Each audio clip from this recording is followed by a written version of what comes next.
I'm Dr. Troy Spurl, and our podcast is Synapsnips. Our podcast teaches people about how the body is supposed to work, basically how we were innately made. Have you ever wondered why you get headaches? Ever wondered why you wake up and you just, your feet don't work in the morning and they're achy, and then as you get walking, it gets better? Have you ever wondered why you don't remember your dreams? Have you ever wondered why you're gaining weight even though you're eating right, you're exercising, and the weight keeps coming on? Have you ever wondered why you're just feeling depressed? It's hard to get up off the couch. If you ever wondered about why you feel these things and why you're not just feeling right, listen to our podcast to get the answers. We get to the root cause and we tell you why. Make sure you're listening to Synapsnips each and every week where we answer the questions that you guys have. Also, you can find us at officialsynapse.com. That's officialsynapse, synapse.com. All right, welcome to Synapsnips. This is Dr. Troy with Dr. Josh, and we are introducing our new nurse practitioner, Tammy. Hey, Tammy. Yay, hey. Silent golf clap. Hi, yes. Thank you. Yeah. So let's just start with a little bit about where you come from, Tammy, as far as your background and why you're here at Synapse. All right, my background, I have 23 plus years of medical experience. I am an adult geriatric nurse practitioner.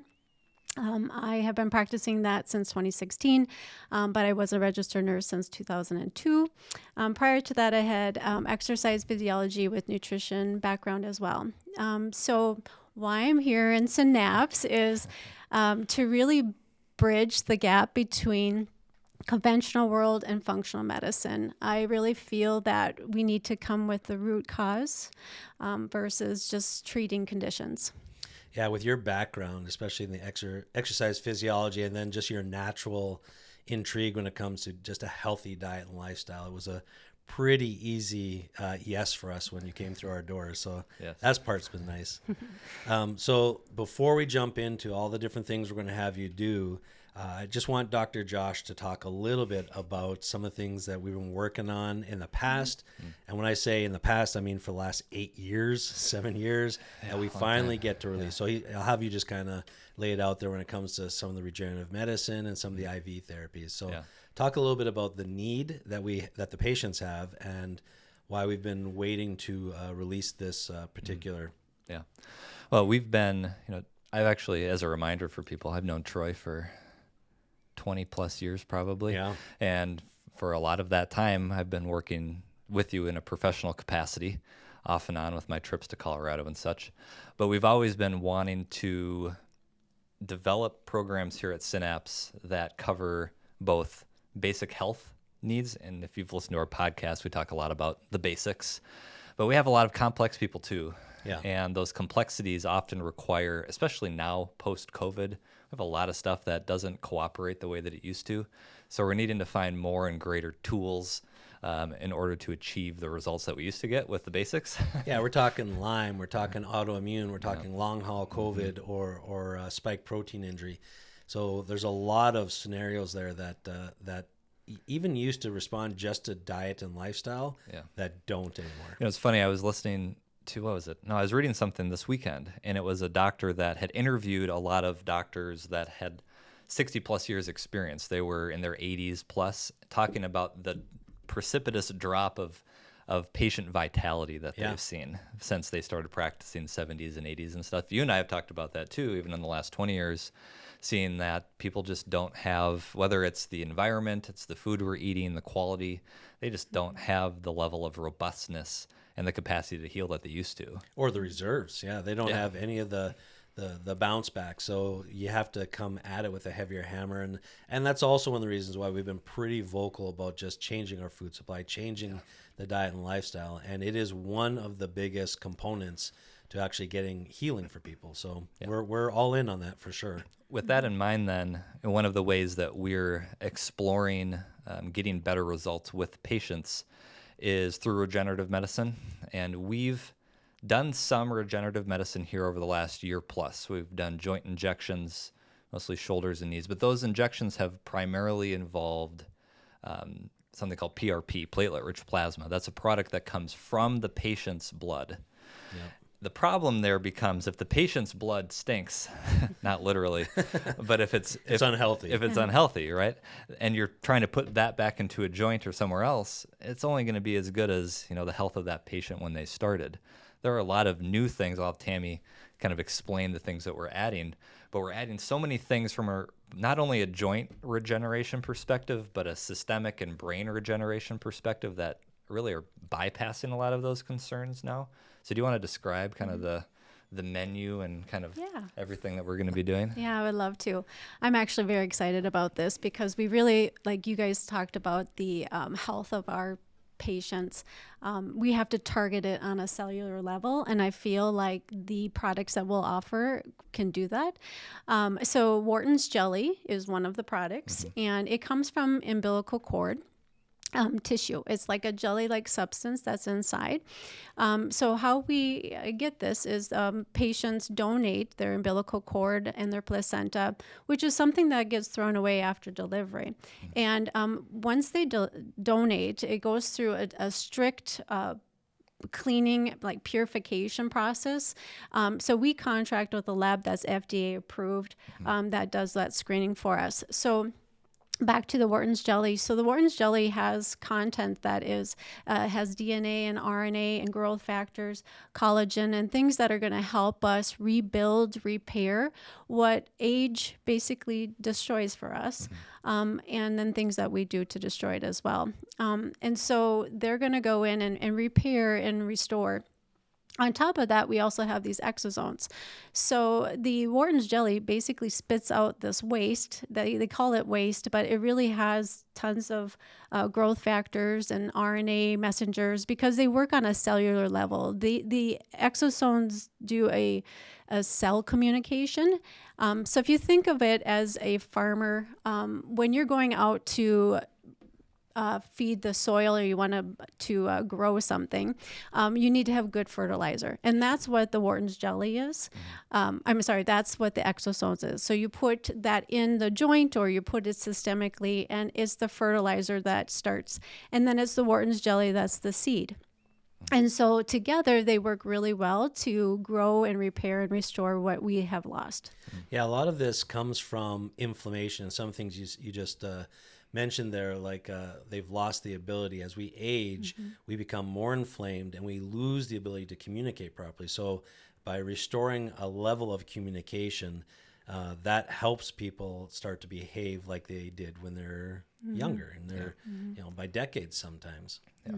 These umbilical cords are interesting because they are what's called immune privileged, and so it's not something that, even though it's coming from not you, right? It's not your umbilical cord, right? I don't have mine anymore.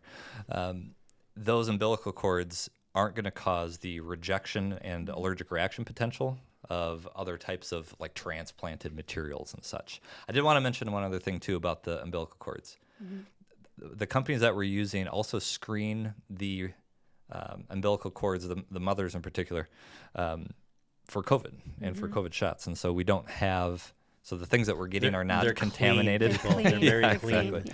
Yeah, because we don't want to be putting something in you that, even though it could be good, is also have a whole I also want to bunch of clarify that we're talking about mRNA. We're not talking about injecting with an mRNA that transcribes like the actual shot that we're talking about. So this is more of a messenger scenario where it actually helps your body, enables your body to actually create the proteins necessary. That the mRNA helps with building blocks and making the building blocks of our cells. And one of the things I constantly get, people are always surprised by the fact that our cells regenerate all the time. Like red blood cells, you have a new red blood cell every 143 days. So our cells are constantly being broken down and then being built back up. Now, as they're being built back up, they're using the raw ingredients of what they have. So diet as our food source becomes more and more dysfunctional, just like you're saying with the soil for the farmer. If they don't have the nutrients in the soil, the crops can't grow. If we don't have the raw ingredients for our cells to rebuild certain aspects of our body, and it's different, red blood cells every 143 days, certain nerve cells every 7 years. So, but we still need the raw ingredients. And the more inflammation we have, it's kind of like a fire that's going on in your body that's burning up these saved and raw ingredients. So that's why you'll see a lot of the things we're onboarding here at Synapse have to do with reestablishing those those ingredients where we're deficient, but also improving communication systems. For a later podcast, and some of you may have seen the podcast I did with one of our patients, Mindy, who released it, who talked about something that was game-changing for her Lyme. It was a communicator. It was just a glycoprotein that helped with communication. So that's what a lot of this is, but with a heavier hammer. So we're seeing pretty good potential with these tools in our toolbox. Yeah. We really have 3 products from the umbilical cord. Cord blood is one thing that we also have, and that's an interesting one itself. But really, when we have a patient that needs one of these products, we're choosing, kind of like Tammy said, whatever the best product is for that specific issue. So one thing that we're going to be adding soon that we're really excited about is nasal sprayed exosomes. Josh is really excited about this one. I used to do nasal spray stuff in Colorado over a decade ago, and I saw some of the best results I've ever seen, and that was with bone marrow. So I was with a patient's bone marrow, and this stuff is more potent and easier to get into the brain than what I was using. And so I'm super excited about that because it's applicable for neurodegenerative conditions, Alzheimer's, Parkinson's. There's a lot of research on that, even post-concussion, inflammation, all sorts of things. And exosomes are the only things that we can spray up the nose easily for that. Yes. Whereas in a joint, you can put other stuff in there too. Yep. Well, and neuroinflammatory stuff, we're seeing just an abundance of that these days. It's taking off because of a lot of different reasons. So there's a tremendous demand. All the post-COVID stuff. Post-COVID, the foggy brain, the pre-dementia stuff, a lot of different scenarios. Parkinson's falls in that category. A lot of neurologic disorders as well, just in general, whether it be something on the spectrum with autism or a lot of different components there. So pretty exciting, something that we're adding to the actual big picture of treatment. So what's your favorite of all the things you've kind of looked at? What is your favorite, the thing you're most excited about? I would say there's 2, but one of them is to help people that have neurodegenerative diseases. I mean, practicing in conventional world, you're just giving medications to hopefully maintain their condition. But seeing these clinical trials, which I think are just been done on rats, and I think they're kind of mice, I should say, going into humans, there has been a lot of success with them. And I feel that what we are doing through our environment and things, stress and lack of sleep, all can cause neurodegenerative diseases. And so I just feel like it's really exciting to see that we might be able to not cure, but to support their health and have quality of life.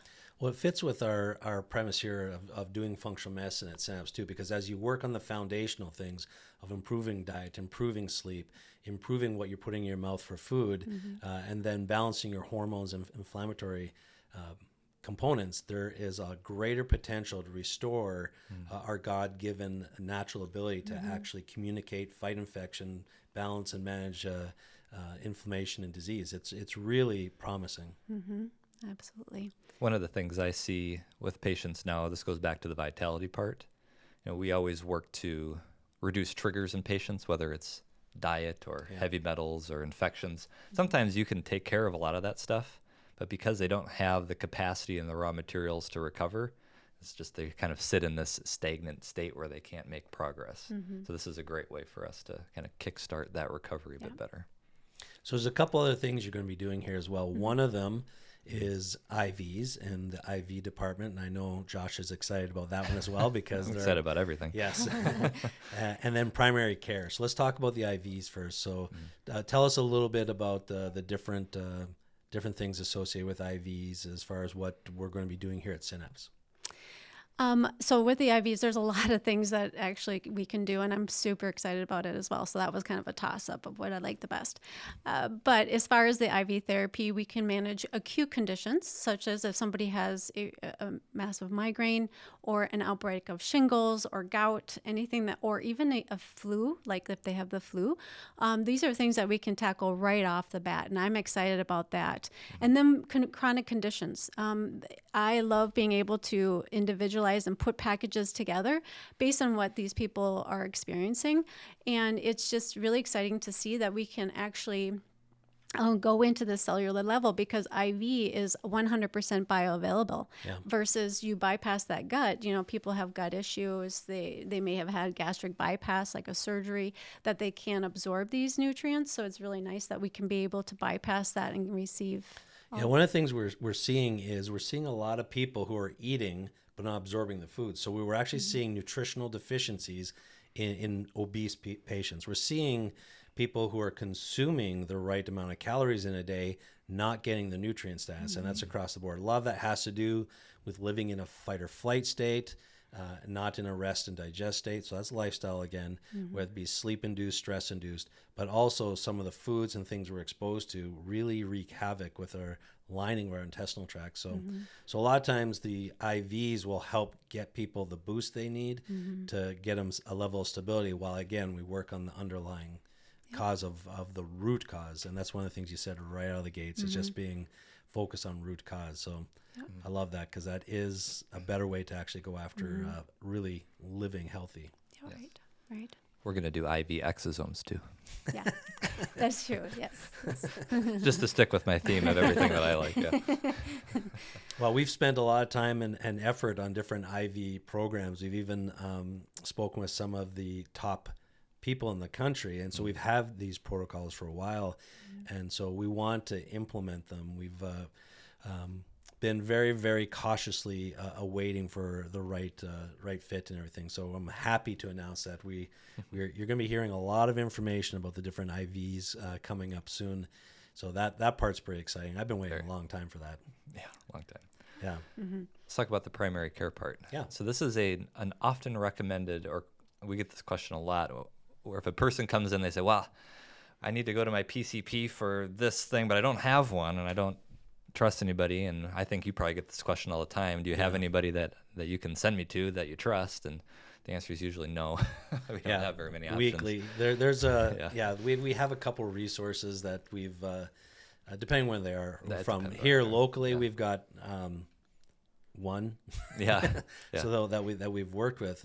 But even then, it's they get a little overwhelmed and stuff. Well, it's hard because they're not here. It's hard to communicate. Yeah, like that. And so there's a bit of a challenge that way. So it's nice having it in-house where you can speak with our team daily, because that is one thing. We meet as a team every day. So as we're going through the patients coming in that day, we'll be able to actually speak to you directly and vice versa. So tell us a little bit about your experience with that so far, just kind of being a fly in the wall when it came to our meetings and the team approach. Just your thoughts on that. Don't say they're all really dumb. No. Okay, so from my background, just so everyone knows, with primary care, is I was in internal medicine. I have hospice experience and cardiology experience, just so everyone knows that. And then when I was a nurse, I have a women's health, infertility, urology, everything you could think of. So coming here and sitting around and listening to you guys talk of these cases, I think one of the nice things for me, if I am one of their primary cares, at least I can see the whole package. And I do think that it's really nice because you guys do so much more than what we did in the conventional world. And so it's really nice to be able to look outside and just be creative on how can we tackle and find that root cause. And so that's the one thing I found with this team, is that they're so wanting to do the right thing for the patient, including our health coaching, the chiropractors, there's acupuncture, there's just, the list goes on. And those are things that I've always wanted when I was in practicing. So it's nice too, having the people who have experience, because we have a few in our team, the experience in the nutritional world, to look at, okay, so what are the worst case scenarios here that we need to be aware of? Because that's something that we're not trained in specifically, but have had to become aware of, but not have the frontline knowledge like you do. Like just having someone who's been in cardiology, someone who's been in geriatrics, someone who's been in the nutritional world with that experience. Even this morning, I asked you and our PA about pain management from your perspective. And when you combine that knowledge with the knowledge of a functional medicine. The blend is beautiful. And so we're starting to see this shift of both worlds coming together and taking the best of both worlds and actually working together on the patient's behalf. And so that is actually one of my dreams, is to become a leader in that field. Exactly. So I've found that to be very, very helpful and exciting. Yeah. What kind of things would people come to you for from a primary care perspective? I know you have a list. You don't have to go through everything, but I think the primary thing is if they've never had a primary doctor, it's more of like sitting down and having an annual visit with me, going over just their health, medications, allergies, what are some of the things that they're dealing with, what are their symptoms, and developing that trust with them and being able to maybe get rid of some medications, because we can intervene with other things that are safer, so that's one thing. And I would say other things would be if there's lesions that they want me to look at to see if it needs to be removed, even ear cleanings. I mean, the elderly, they have a lot of wax built up, especially if they have hearing aids. That's something I can do. It's really just... Which no one on our team wanted to do. Just so I just want to say that. I asked the question, who else would be willing to do this? And no one raised their hand. So you are it. So that's great. Yeah. But I think another cool thing was if their blood pressure is really elevated, it doesn't mean I have to go right to a medication, right? Like you can think of other things that we can do to help change that. Yeah. And because we have a lot of programs that fit the bill for a lot of patient concerns, it's a good way to get people both in that wouldn't otherwise come in, and also, like we said, with our existing patients that just have those one-off questions that are primary related, it's a great give and take. Exactly. Well, for me too, it's the medication management is very, very crucial, because I cannot tell you, coming from a functional medicine perspective, when I feel like we've got a good treatment plan, it's going in the right direction, and then I refer to or they go in for their annual, and the medical doctor completely derailed our program with the medication advisory. So having someone who understands what we're doing, that can speak to directly. Now, if that doctor called me and we spoke and he understood my plan, or if he saw something I missed, different story. But to actually have someone to actually work with who understands what we're trying to do and can communicate, that's a game changer. And just so everyone knows, our philosophy is it's diet and lifestyle first, and then we want you on the least amount of supplements to help supplement a healthy diet and lifestyle. And the same is true for medications. We want you on the least amount of medications. We know that if someone's on a medication, there's a 10 to 20% chance of a side effect. If you're on 2 medications, there's a 50% chance of a side effect. 3 or more, 100% chance of a side effect. So managing side effects becomes a full-time job when you're on more than 3 medications. So if we can limit that and replace it with hard work, lifestyle, and some other supplements, it's a game changer for people. And I have 95-year-olds, multiple 95-year-olds who are on no medications. And constantly they go in, if they go to the doctor, they say, how is that possible? Like that used to be the norm. Should be the norm. Should be. Yeah, just 40, 50 years ago, that was the norm. My great-grandmother, who passed away in her 90s, was not on any medications when she passed away. And she did very, very well. She was still on the neighborhood watch. Good for her. That's fun. Yeah. Great. Yeah. So when it comes to primary care, so generally speaking, what age group and who else are you looking for as far as who's a good fit for the primary care? I think anyone can be, but I am an adult geriatric nurse practitioner, so I can see 13 and up, legally. But I think anybody is a good fit to come see me. And you can still have your primary doctor. Let's say you came for some office visits because you come here most often and you do have a primary doctor. So, we're not alleviating or removing that world either, because we need to work together. Absolutely. So. Yeah. We'll have more information going out in newsletters and on the website soon for everything we've talked about. Which is quite a bit. So keep a lookout for that. We'll have it more clear on how exactly to get in to see you for the different types of issues. But even right now, we've been doing the onboarding for the regenerative piece in particular. That's ongoing now. So if you have questions, Tammy is doing those onboarding visits, and we can get you set up for that right away. The primary care is going to be kind of the same thing. Either talk to your provider here already, or we do the free discovery calls, and we do that for the onboarding for Tammy as well. And the IVs will eventually also have that available for, call it non-patients, people who want to come in for certain things, being able to do certain IVs. And then we're going to be expanding our programs too to fit all the other exciting stuff into it. Yeah, when you are part of a program, if we determine there's a need there for a particular IV, or for even for some of the regenerative medicine and some of the other things that you'll be doing, they will be put into your schedule, and you'll be a good part of that program fit already. So those who are already doing programs, or some of our programs are 4, 6, 9, and 12-month programs, a lot of times you'll be brought in a consulting role for one of the many things that you do, especially the IV part of it. There's a lot of high-end IV protocols out there that we're just chomping at the bit to release. And we are actively working on different peace of mind programs as well when it comes to a lot of different diseases and disorders. So there's a lot that's going to be coming in the upcoming months as far as being released, things that we've had on paper for a long time, and we're just doing our due diligence as far as what's new. Because I don't know if you guys know this, but it seems like every week there's something new. Like you can update a protocol every single week. That's true. Just because of the pure volume of information that's coming out there. So we're actively staying on board. I know you've been doing a ton of diving into the different areas, and we actually have to try and keep up with you versus the other way, which I'm going to say is not the norm. That's not usually Josh and I are trying not to drown people with overwhelm and overload with the amount of stuff that we give them. So that's been the opposite. Every time we talk, we're like, what's Tammy doing now? That's great. It is great. It's fun to work with. Yes. Well, I'm excited to be here. Yes. Well, we're glad to have you. Want to thank you for your time here. And I encourage everyone to reach out. You can go and get a free discovery call with Tammy, or ask your primary if you're already working here about working with Tammy.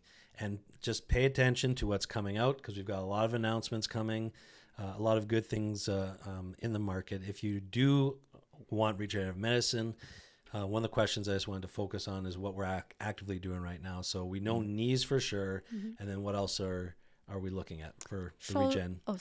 Shoulders, hips.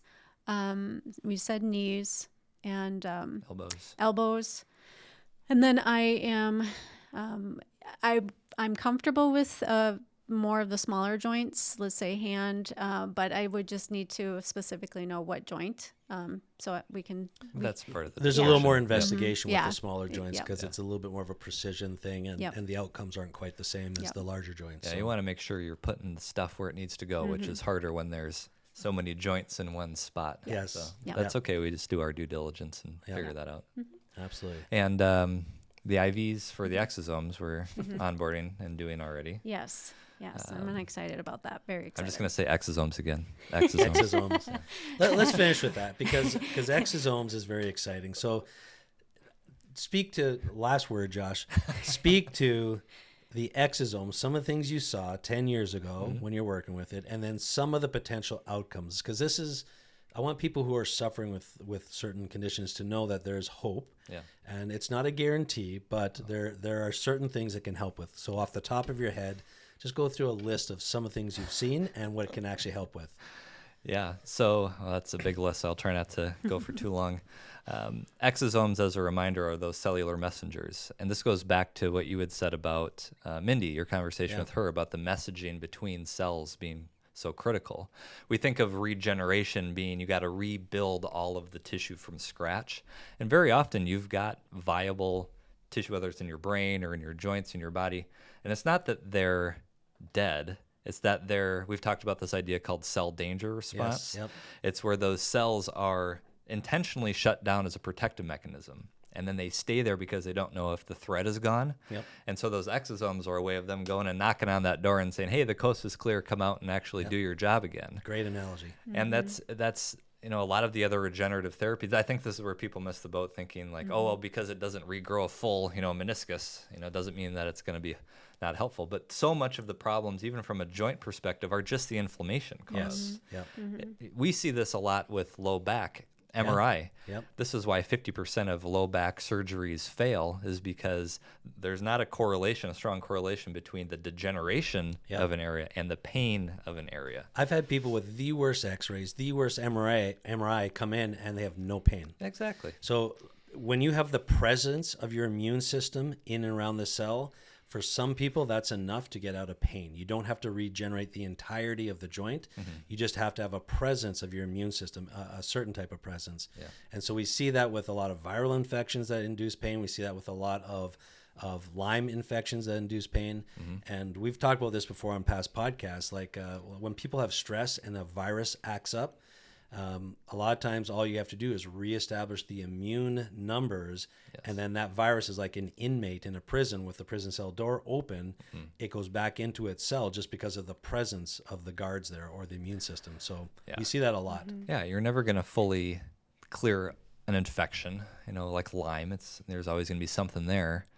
But that's not the point. Like you said, our body's job is not to eradicate everything. Otherwise, we'd have no microbiome and we'd be sicker than otherwise.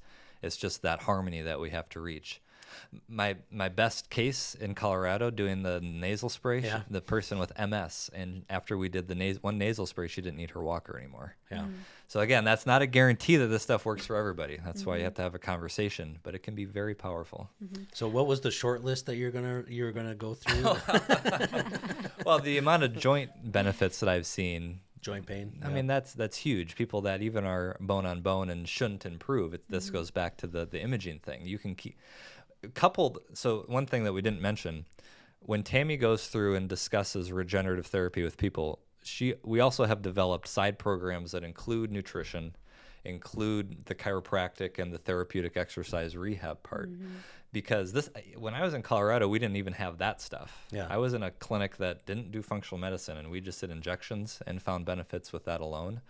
But we have both pre and post programs surrounding the therapy, whether injections or IVs, that promote this health in other ways to get even better results. Yeah, increased blood flow to the joint, increased range of motion. All these things help with outcomes.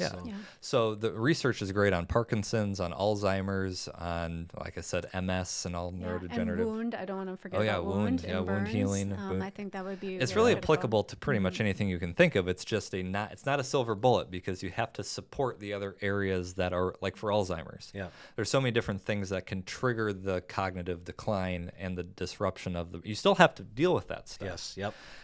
I say this for people when they ask, how long does the joint injection last? Well, the research says it can last years, but if you go and beat the snot out of it again, it's still going to go back to being in pain. So you have to protect these areas and make them healthy, plus give the added boost of the regenerative therapy to get it over the hump. Awesome. Exosomes. Exosomes. He wants to say it one more time. All right, and that's a wrap. Thank you. We'll see you guys next time. Thank you for listening to the Synapsnips podcast. If you like what you heard, subscribe to the podcast and share the podcast. To learn more, check out our website at www.officialsynapse.com. Until next time, this has been Synapsnips podcast. We'll see you on the next episode. This podcast is for information purposes only and should under no circumstances be considered medical advice or a substitute for medical care. Any information given in this podcast is not intended to diagnose or treat any disease and is at the user's own risk. Please first consult a licensed healthcare professional.